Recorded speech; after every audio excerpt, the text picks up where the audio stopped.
जब जगदम्बा ने पुत्री बन चूड़ियाँ पहनी। संकलित। 15वीं शताब्दी के अंत में हुगली जिले के अंतर्गत सरस्वती नदी के तट पर स्थित सप्तग्राम नामक एक समृद्धशाली नगर था। श्री करदत्त नामक एक ऐश्वर्यशाली व्यापारी वहां आकर निवास करने लगे। श्री करदत्त शांडिल्य गोत्रीय प्रसिद्ध वैश्य थे। वे अपनी सदाशयता और दयाधर्म परायणता के कारण वहां के निवासियों के अत्यंत श्रद्धापात्र हो गए थे। वे क्षुधितों, निराश्रितों और दुखियों की सहायता करने में कुछ भी उठा नहीं रखते थे। उनकी धर्मपत्नी भद्रावती भी सुशीला, सच्चरित्रा और पतिपरायण एवं दयाधर्मशीला थीं। इन्हीं भद्रावती देवी के गर्भ से शक संवत 1403 में महाभागवत श्री उद्धारण दत्त का जन्म हुआ। समय पाकर इनकी शिक्षा दीक्षा हुई। पिता की मृत्यु के बाद उद्धारण दत्त ही उनके संपूर्ण संपत्ति के अधिकारी हुए। इसी समय उद्धारण दत्त ने एक जमींदारी खरीदकर और उसे बसाकर अपने नामानुसार उसका नाम उद्धारणपुर रखा, जो आज भी कटवे के समीप विद्यमान है। पिता के समान पुत्र भी पूर्ण सदाचारी, परोपकारी और भगवत भक्त निकला। इनके दया भाव के कारण बंगाल के तत्कालीन नवाब सुल्तान हुसैन शाह इनका बहुत सम्मान करते थे।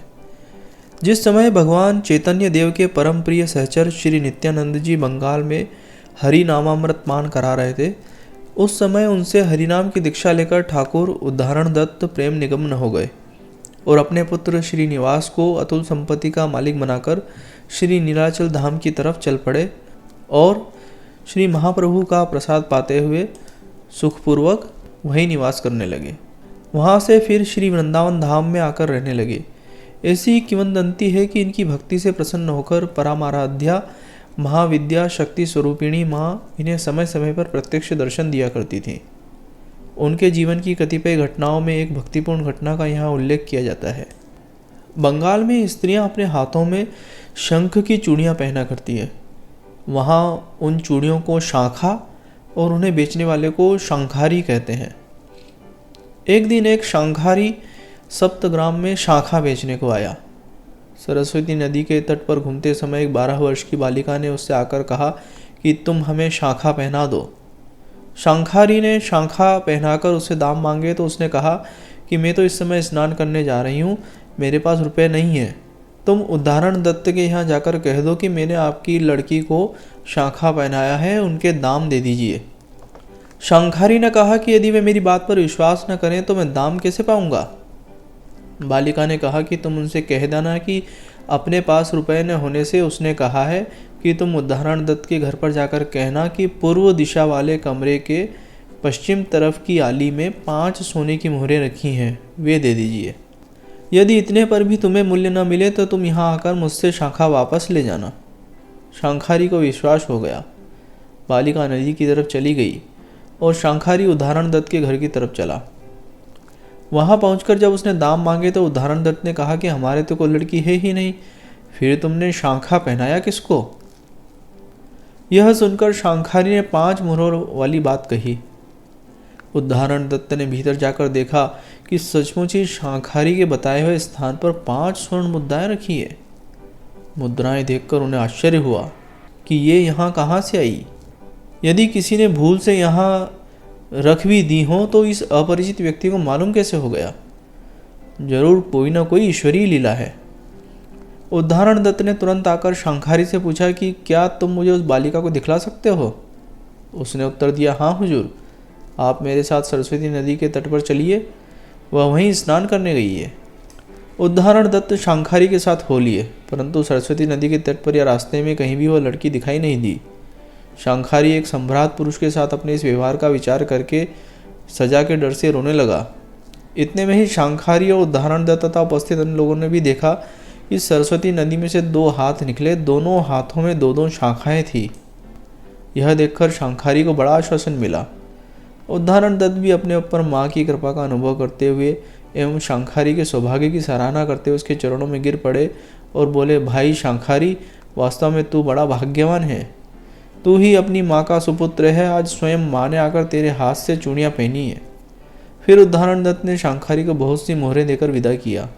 उद्धारण दत्त के संबंध में भगवत कृपा के प्रत्यक्ष अनुभव के विषय की इसी प्रकार की बहुत सी घटनाएं सुनी जाती हैं। उद्धारण दत्त जाति के स्वर्ण वणिक थे। उन्होंने श्री नित्यानंद जी के साथ बंगाल के बहुत से भागों में भ्रमण करके परम गुह्य वैष्णव धर्म का प्रचार किया था। जीवों पर दया, भगवान में रुचि और वैष्णव सेवा, यही उनके प्रचार का विषय था। इसी प्रकार 57 वर्ष की अवस्था में शक संवत 1460 में श्री वृंदावन धाम में इन्होंने यह लीला समाप्त की। आज भी श्री वृंदावन धाम में वंशीवट के निकट उद्धारण दत्त का प्रसिद्ध समाधि मंदिर बना है और प्रतिवर्ष हजारों यात्री उनके समाधि मंदिर पर श्रद्धापूर्ण पुष्पांजलि चढ़ाकर अपने को सौभाग्यशाली समझते हैं। ममतामयी ललितांबा के आम। लेखक श्री शिवनाथ जी दुबे। बात है कई वर्ष पूर्व की। तब मैं दुर्गा सप्तशती के कुछ अंश का नियमित रूप से पाठ करता था। करुणामयी जगजननी की कृपा से एक विरक्त महात्मा का संपर्क हो गया। वे भी शक्ति के उपासक थे। वे श्री राधा, सीता, पार्वती तथा नवदुर्गा आदि कल्याणमयी देवियों की प्रायः चर्चा करते और उनकी उपासना की विधि तथा महात्म्य सुनाते। मेरा मन जगदम्बा ललितांबा की ओर धीरे धीरे झुक रहा था। यद्यपि उनके संबंध में अपना कोई ज्ञान नहीं था, एक श्लोक मैंने अवश्य पढ़ा था। यत्रास्ति भोगो नहीं तत्र मोक्षो, यत्रास्ति मोक्षो नहीं तत्र भोगः, श्री सुंदरी सेवन तत्पराणाम भोगस्य मोक्षस्य करस्थैव। मुक्ति की अपेक्षा प्रायः कुछ ही मनुष्य करते हैं, किंतु भोग का आकर्षण असाधारण होता है। जागतिक भोगों की रसानुभूति के अनंतर परमार्थ की नितांत आवश्यकता विरले ही पुण्यमय पुरुषों के मन में उदित होती है, और जहाँ भोग और मोक्ष दोनों की सिद्धि हो, आकर्षण स्वाभाविक है। परम्बा की दया उक्त संत ने श्री सुंदरी की ही उपासना पर बल देना प्रारंभ किया। अर्चन विधि बताई और अपनी सन्निधि में कई अर्चन करवाए भी। उन्हीं दिनों शायद मार्गशीर्ष मास का कृष्ण पक्ष था। एक दिन रात्रि में मैं शहर से लौट रहा था। लगभग 9 बजे थे। फलों की दुकान थी। मेरी दृष्टि एक दुकान पर पड़ी। 2 अत्यंत सुंदर पके पीले पीले आम थे। मेरे पास कुल 4 आने पैसे थे, फिर भी आम का दाम मैंने पूछ लिया। दुकानदार ने 1.5 रुपया बताया। मैं चुपचाप लौट पड़ा। फलों में मुझे सर्वाधिक प्रिय आम लगता है, इस कारण बार बार मुझे उन आमों की स्मृति आ रही थी। 9:30 बजे के आसपास मैं अपने निवास पर पहुंचा। उस दिन भूख न होने के कारण मैंने अपना भोजन न बनाने के लिए कह दिया था, पर लौटने पर भूख भी मालूम हुई। बत्ती बुझाकर मैं चारपाई पर लेट गया। भूख के कारण नींद नहीं आ रही थी और बार बार मुझे उन 2 आमों की याद आ जाती थी। मैंने मन ही मन कहा, मेरी आराध्या तो जगत जननी सर्वेश्वरी एवं सर्वांतरयामिनी है। माँ अपने बच्चे की प्रत्येक इच्छा की पूर्ति करती है। सबका रक्त मांस खा जाने वाली सिंहनी भी तो अपने बच्चों की सेवा करती है। फिर अनंत श्री संपन्न अनंत महिमाशालिनी करुणामयी माँ अपने बालक की इच्छा क्यों पूरी न करे। मैं जगदम्बा का नाम स्मरण करता हूँ। मेरा लोक परलोक सब उन्हीं की दया पर अवलंबित है। यह सर्वथा सत्य है, किंतु है तो यह सुनी सुनाई बात ही। मैंने तो अपने नेत्रों से कभी कुछ नहीं देखा, कभी कुछ भी नहीं अनुभव किया। आज मैं परीक्षा करना चाहता हूँ। माता की ममता और उसके प्यार का अनुभव करना चाहता हूँ। जाड़े की रात्रि है, 10 बजे हैं, सब सो रहे हैं, और जहाँ तक मैं समझता हूँ इस शहर में इस ऋतु में उन 2 आमों के अतिरिक्त और तीसरा कोई आम कहीं है नहीं। आम खाने की मेरी इच्छा है और यह बात केवल मैं जानता हूँ और जानती है वह सर्वज्ञा श्री माँ। यदि वे मेरे किसी से कुछ कहे बिना इस इच्छा की पूर्ति करते, तब तो माँ के प्यार का मुझे कुछ ज्ञान हो जाए। इसी प्रकार मन ही मन कहते हुए मुझे नींद सी आ गई। अचानक मेरे कमरे का दरवाज़ा खुला। बिजली जल गई। परिचित आवाज़ सुनकर मैं जगा तो देखता हूँ मेरे आश्रम के ही एक बंधु ठीक वैसे ही 2 आम लिए खड़े हैं। अच्छी तरह मैं चेत में भी नहीं आया था कि उन्होंने कहा, माँ जी ने आपके लिए आम भेजे और कहा है कि इसे जल्दी दे आओ, तब तक मैं दूध गर्म कर रही हूँ। आप इन्हें लीजिए, मैं दूध लेने जा रहा हूँ। आम मेरे हाथ में थे। वे दूध लेने चले गए। उनके लौटने पर मैंने पूछा, ये आम कहाँ से आ गए? उन्होंने बताया, बम्बई से पार्सल आया था, वैसे ही रखा था। शायद कल खोला जाता, पर वे अचानक उठकर पेटी खोलने लगी। मैंने कहा, रात्रि में क्या ज़रूरत है, कल खोलिएगा। तब बोली, नहीं अभी खोलो। मैं खोलने लगा। पेटी खुलते ही उन्होंने 2 आम निकालकर कहा, इन्हें अभी दुबे जी को दे आओ, तब तक मैं दूध गर्म कर देती हूँ। मैं आश्चर्यचकित था। मेरी इच्छा और माँ की ममता की परीक्षा की वृत्ति का किसे ज्ञान था।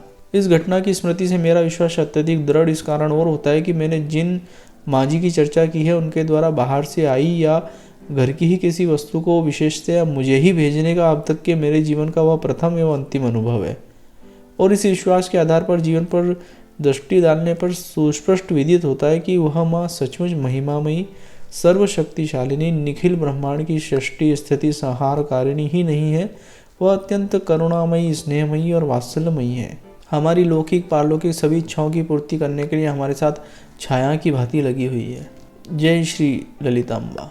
यह वीडियो आपको कैसा लगा? इस वीडियो के कमेंट बॉक्स में लिखकर हमें जरूर बताएं। इस वीडियो से संबंधित पुस्तकों का विवरण व अन्य जानकारी के लिए कृपया वीडियो का डिस्क्रिप्शन देखें। अगर अभी तक आपने हमारा चैनल सब्सक्राइब नहीं किया है तो सब्सक्राइब बटन पर क्लिक कीजिए और साथ ही बेल आइकॉन पर भी क्लिक कीजिए, जिससे कि हमारा कोई भी अगला वीडियो आपसे छूट ना पाए।